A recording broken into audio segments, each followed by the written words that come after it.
C'est un réel plaisir, mesdames et messieurs, qui nous suivez sur la plateforme de la télévision Renaissance.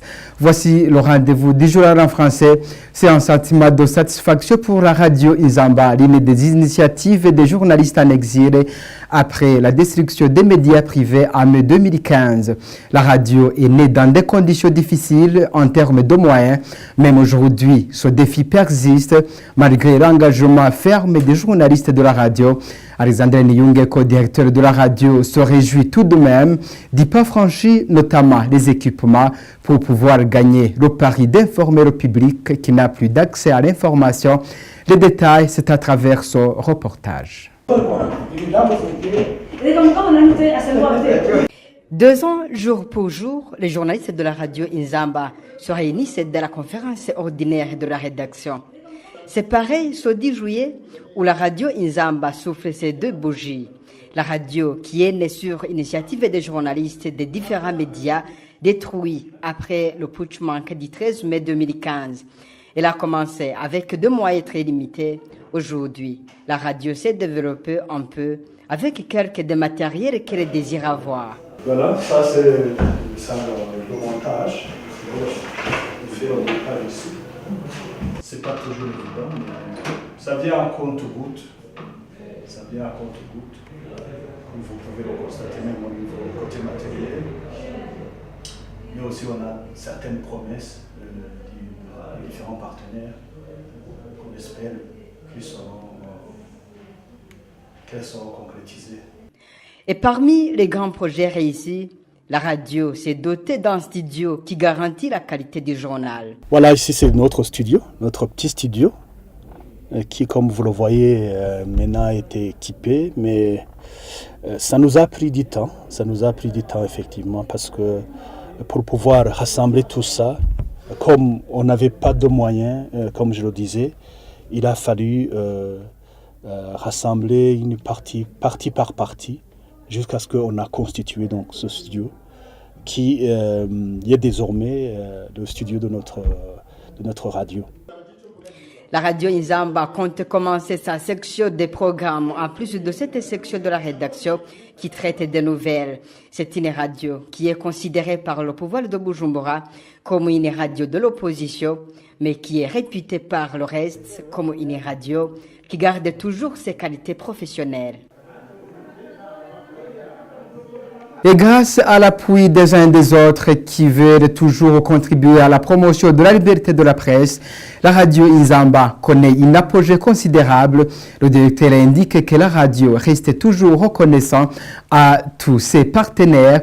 Il espère que la radio sera capable d'ici peu de jours de répandre ses programmes diversifiés à travers tout le pays. Suivez-les. Je dirais que c'est un sentiment d'abord de satisfaction par rapport au par rapport au pas franchi, mais en même temps c'est un sentiment de non-satisfaction parce que ce qu'on aurait aimé, ce qu'on aurait espéré avoir, surtout par rapport à l'accès au public, ça reste toujours limité.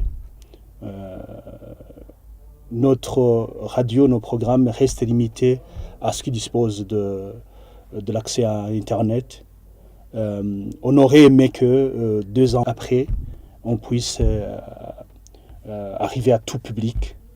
J'espère bien que ça pourrait être le prochain pari. Et j'espère bien que là, les techniques et la technologie aidant, on pourra effectivement y arriver. Voilà ce que je peux dire par rapport à ça. 2 ans après aussi, c'est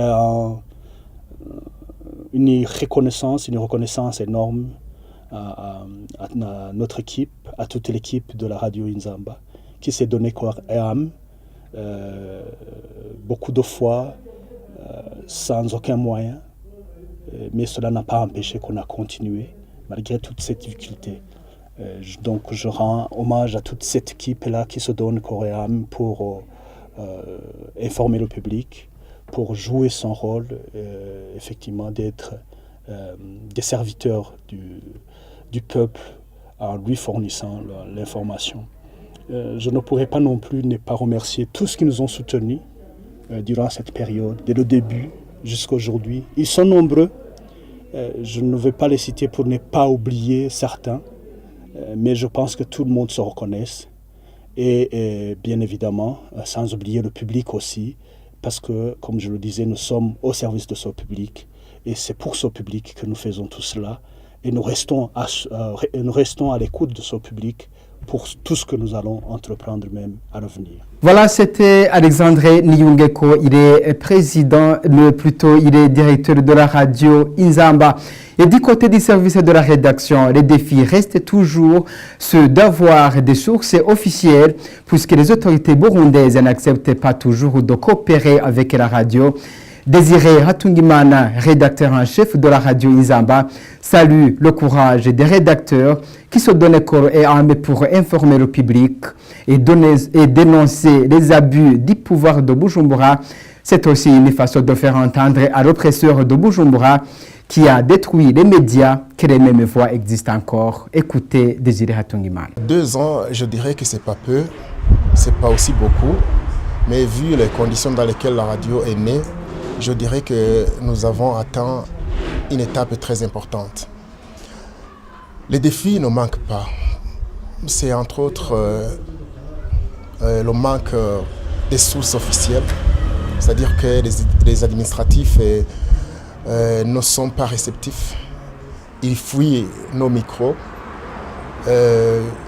même s'il y a certains parmi eux qui commencent à comprendre que la radio est là pour donner de l'info et non pas de l'intox.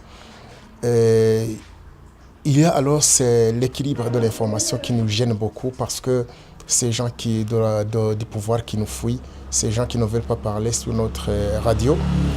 Mais nous essayons de les contacter. S'ils acceptent, c'est d'autant mieux. Si nous parvenons à piquer leur son dans d'autres stations, nous citons la source. Mais il y a la population du Burundi, elle a déjà compris pourquoi la radio Inzamba existe. Elle nous donne leur son, mais pour le souci de sécurité, on transforme leur voix pour qu'ils ne soient pas poursuivis par le pouvoir qui ne veut pas nous entendre. Et comme ça, on les protège. Et nous nous protégeons aussi. Le personnel de la radio Inzamba est constitué des réfugiés. Et vous savez que les conditions des réfugiés sont des conditions qui sont trop difficiles. Mais ces journalistes qui ont fui le pays parce que leurs radios ont été détruites par le pouvoir ont mis sur pied leur radio pour créer de l'emploi. Il n'y a pas de salaire, mais il y a de l'encouragement, il y a des frais de déplacement qui permettent à ces journalistes de se rendre au boulot. Même si ces frais ne sont pas là, ça n'empêche pas à ces journalistes de se rendre au travail parce qu'ils savent que en créant cette radio, c'était pour informer, c'était pour montrer au pouvoir qui nous a chassés, qui nous a détruits, montrer que nous existons encore. Et politique à présent, Jacques Bigirimana, président du parti FNL allié du CNDD-FDD, affirme haut et fort que les Hutus sont allés l'apogée, comme le leader de FNL, Rémi Gahutu, l'avait prédit. Jacques Bigirimana l'a dit lors des récentes réunions des leaders des partis politiques avec Edouard Nduwimana en qualité de l'ombudsman burundais à Kayanza. Selon ses dires, c'est une période difficile où les Hutus s'affrontent entre eux. Ce que Bigirimana dit que c'est la 5e étape dans le milieu des Hutus. Écoutez-le.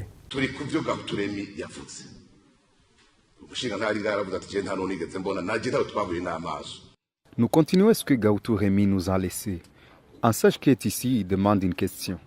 Et moi aussi, je n'ai pas vu Gahutu Rémi à mes propres yeux. Entre nous deux, nous n'avons pas vu Gahutu Rémi. Mais on cherche à exploiter ce qu'il a dit. Il a dit, lorsque nous serons là, je le dis bien, lorsque les Hutus seront au pouvoir. Les Hutus qui sont dans l'armée, là où les coups d'État n'auront pas de place. Les Hutus qui ont exilé en train de retourner dans le pays. C'est là qu'on va dire qu'on est chez nous. Les uns disent que cette période n'est pas encore arrivée, mais moi, je dis que cette période est arrivée. La question qu'on se pose, c'est la gestion de ce qu'on a fait. On a essayé de faire un coup d'État et ça a échoué. Et que ce sont les Hutus qui ont préparé ça, car on est capable. Maintenant, c'est nous qui sommes au pouvoir. On est en train de rapatrier des réfugiés.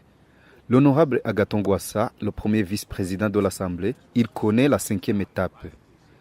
C'est les Hutus entre les Hutus.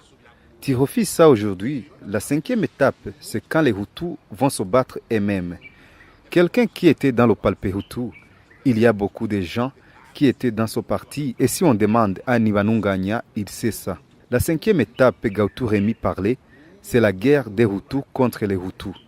Gahutu Remi yavuga n'indwano izobiri hagati y'abahutu ku bandi. Cependant, les propos de Jacques Bigirimana n'engagent pas le parti FNL, puisque Jacques a opté pour travailler au nom du CNDD-FDD. C'est ce qu'indique l'ambassadeur Isidore Nibizi, président de la branche politique du FNL, qui a pris les armes pour combattre le pouvoir de Bujumbura.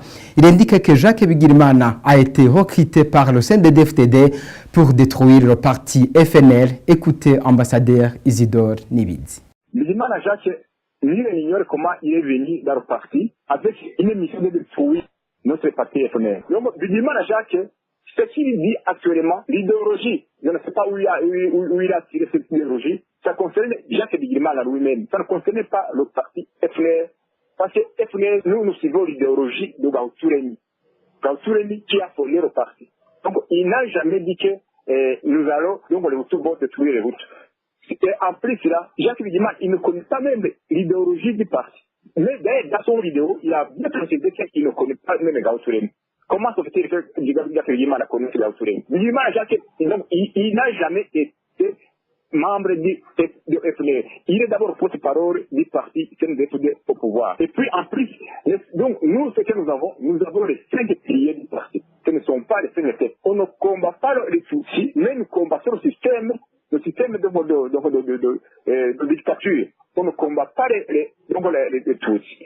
Là, dans le jour à venir, il a dit qu'il y a un gouvernement de Hutus, mais quand il applique l'injustice, nous allons le combattre. Nous combattons l'injustice, on ne combat pas les Tutsis, on ne combat pas les Hutus, mais nous combattons l'injustice sociale. Donc, dire que le CNDD est en train que c'est un parti Hutu. Donc, nous, ce que nous savons que quand on est au pouvoir, on est au pouvoir pour diriger le peuple, sans exception aucune. Donc, ce que le CNDD ou les gens qui disent, ça concerne les retraités. Et enfin, le parti MSD regrette que les membres qui sont emprisonnés dans les prisons, qui ont bénéficié de la grâce présidentielle, mais qui restent toujours dans les prisons. Le porte-parole de ce parti, Epitas Shimirimana, demande aux membres du parti de rester sereins, sinon ils n'attendent rien au pouvoir de Bujumbura. On l'écoute, il est traduit en français par mon collègue Rodrigue Dekoumane.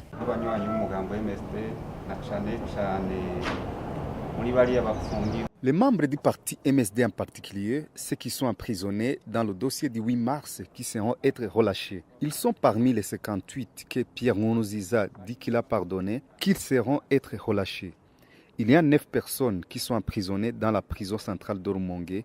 Les autres sont emprisonnés dans la prison centrale de Gitega et enfin dans la prison centrale de Bujumbura. Et une personne qui est dans la prison de Muramvya, et parmi eux, il y a une personne qui était le porte-parole du MSD appelé Nathalie Ndayongeje et Daniel, Gérald, eux sont innocents. Ce qui nous étonne, c'est parce qu'ils nous ont dit qu'ils ont été pardonnés par le président de la République. Mais ce pardon n'a pas été appliqué. On n'a pas beaucoup d'explications. Ce sont des injustices qui se font envers la population burundaise.